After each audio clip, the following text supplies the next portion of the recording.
The champagne glasses shimmered under the soft lights of the Bella Vista estate, a lavish villa nestled on the cliffs of Malibu.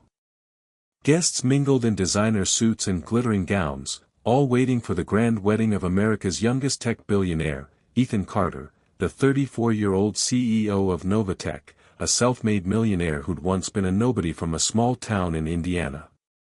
As the string quartet played and the sun dipped low, Ethan stood tall in a crisp white tux, nerves masked behind a polished smile.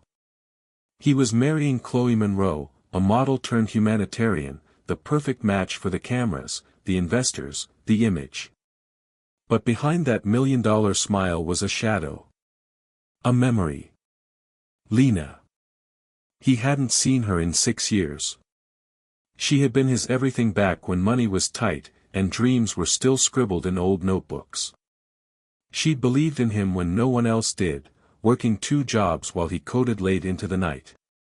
But when Novatech took off, Ethan changed. He started traveling, meeting celebrities, hosting galas. And Lena? She didn't fit into the picture anymore. He convinced himself she deserved better than a man too busy for love. So he left. No explanation. Just an email that ended with, "You'll be better off without me." He regretted it. Not immediately. But as the years passed, as the spotlight grew brighter and the silence in his penthouse grew louder, he missed her. Still, he never reached out, too ashamed to face what he'd done. So why had he invited her to his wedding? A part of him wanted closure. Another part wanted to show her that he hadn't forgotten. That she'd mattered. He hadn't expected her to come. But she did. She arrived late, just as the officiant was about to begin. Heads turned. She wore a simple blue dress, her hair still the same, soft curls that framed her calm, unreadable face. But it wasn't just her presence that made the crowd buzz. It was the little girl holding her hand. She couldn't have been older than 5. Chocolate brown eyes. The same dimpled smile. The same unruly waves in her hair. The same gaze as Ethan. Time stopped. Ethan's breath caught. Chloe turned toward him, confused, but Ethan didn't respond. His eyes were locked on the child now hiding behind Lena's leg. Lena stepped forward, clearing her throat, voice steady. "I didn't come to ruin anything. I just thought you should know before you say, 'I do,' that your daughter is here to see her father for the first time." Gasps echoed across the lawn.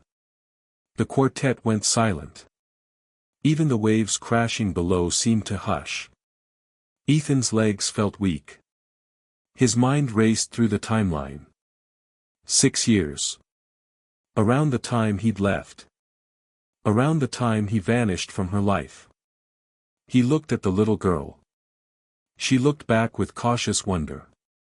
He whispered, "What's her name?" Lena's eyes glistened. "Hope." Ethan dropped to one knee, slowly opening his arms. Hope hesitated, then ran into them. It was the first time in years he'd cried, truly cried, not from guilt, not from stress, but from love. Chloe stepped back, stunned but graceful. She didn't say a word, just quietly handed the officiant her bouquet and left the ceremony. The crowd remained frozen. But Ethan stood, holding Hope, and looked at Lena with trembling resolve. "I thought I lost everything when I left you. But now, I know what really matters." The wedding didn't happen that day. Instead, a private moment unfolded on a public stage. No cameras. No vows. Just a man kneeling before the woman he broke, the child he never knew, and the life he never dared to dream of. 6 months later.